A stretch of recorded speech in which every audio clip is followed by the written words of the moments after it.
રાજકોટ મહાનગરપાલિકાની આરોગ્ય શાખા દ્વારા ખાસ કરીને કોવિડની પ્રાઇવેટ ઉપરાંત ગવર્મેન્ટ હોસ્પિટલમાંથી ડિટેલ જે છે એ મેળવીને જર્મીસ પોર્ટલ ઉપર જે છે એ એડ કરવામાં આવે છે. આ ઉપરાંત પ્રાઇવેટ લેબોરેટરીઝ અને ગવર્મેન્ટ લેબોરેટરીઝ પણ આપણને રિપોર્ટિંગ કરતી હોય છે.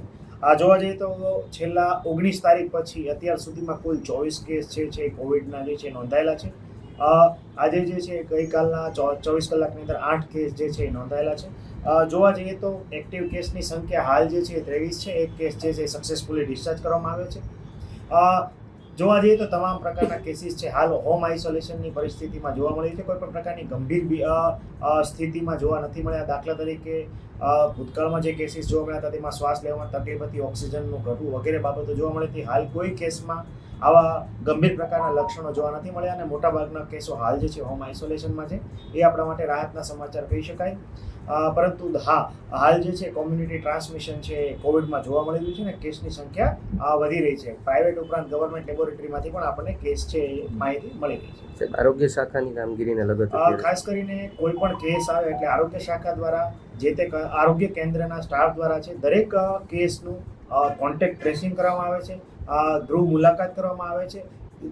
7 દિવસ સુધી ગૃહ મુલાકાત દરમિયાન દર્દી છે એની ખાસ કરીને સ્થિતિ બાબતે સુપરવિઝન અને મોનિટરિંગ કરવામાં આવે છે. એ પણ ડેઇલી ધોરણે જે છે એ કરવામાં આવે છે. આ ઉપરાંત દરેક પોઝિટિવ કેસનું કોન્ટેક્ટ ટ્રેસિંગ એમાં પણ ખાસ કરીને હાઈ રિસ્ક અને લો રિસ્ક કોન્ટેક્ટ જે છે એ શોધવામાં આવે છે. એમાં પણ જો કોઈને સિમ્ટમ જણાય તો તાત્કાલિક જે છે સિમ્ટમ મુજબ ટ્રીટમેન્ટ જે છે આપવામાં આવે છે અને ગંભીર પ્રકારના જો લક્ષણો થાય તો તાત્કાલિક હોસ્પિટલ જવા માટેની સૂચના અને સમજણ પણ જે તે દર્દીને આપવામાં આવે છે. હાલ આપણે રાહતના સમાચાર એ કહી શકાય કે કોઈ પણ ગંભીર પ્રકારના કેસીસ છે નોંધાયેલા નથી, પરંતુ માઇલ્ડ પ્રકારની સિમ્ટમ્સવાળા એટલે કે સિઝનલ ફ્લૂ લાઇક સિમ્ટમ જે છે એવા જ તમામ પ્રકારના દર્દી છે એ નોંધાઈ રહ્યા છે. હાલ ગભરાવાની જરૂર નથી, પરંતુ સાવચેતીની 100% જરૂરિયાત છે. કોઈ પણ શરદી, ઉધરસ અને તાવ કોઈ પણ વ્યક્તિને જણાય તો તાત્કાલિક નજીકના આરોગ્ય કેન્દ્ર પરથી દવા મેળવવાનો આગ્રહ રાખવો જોઈએ. આ ઉપરાંત દાખલા તરીકે કોઈની તબિયત શરદી, ઉધરસ, તાવમાંથી શ્વાસ લેવામાં તકલીફ પડે, તાવ ઉતરતા ના હોય, આ ઉપરાંત અન્ય કોઈ પણ લક્ષણો જણાય જેમાં ઓક્સિજન ઘટવું વગેરે કોઈ પણ બાબતો જણાય તો તાત્કાલિક સિવિલ હોસ્પિટલ, આરોગ્ય કેન્દ્ર કે પ્રાઇવેટ હોસ્પિટલનો સંપર્ક કરવો ખૂબ જ હિતાવહ છે. કોઈ પણ શરદી ઉધરસના દર્દીએ બહાર મેડિકલ સ્ટોરમાંથી દવા લેવાને બદલે કોઈ પણ તજજ્ઞ કે ડૉક્ટર કે તબીબ પાસે જઈને દવા લેવાનો આગ્રહ રાખવો જોઈએ. આ ઉપરાંત જોવા જઈએ તો દરેક વ્યક્તિ જેને શરદી, ઉધરસ અને તાવ હોય એમને છીંક, ઉધરસ કે કોઈ જ્યારે પણ આ છીંક કે ઉધરસ ખાવાની હાલત આવે અથવા બોલવાનું આવે ત્યારે બની શકે તો મોં અને નાકની આગળ જે છે માસ્કનો પ્રયોગ કે રૂમાલનો પ્રયોગ કરવો ખૂબ જ હિતાવહ છે.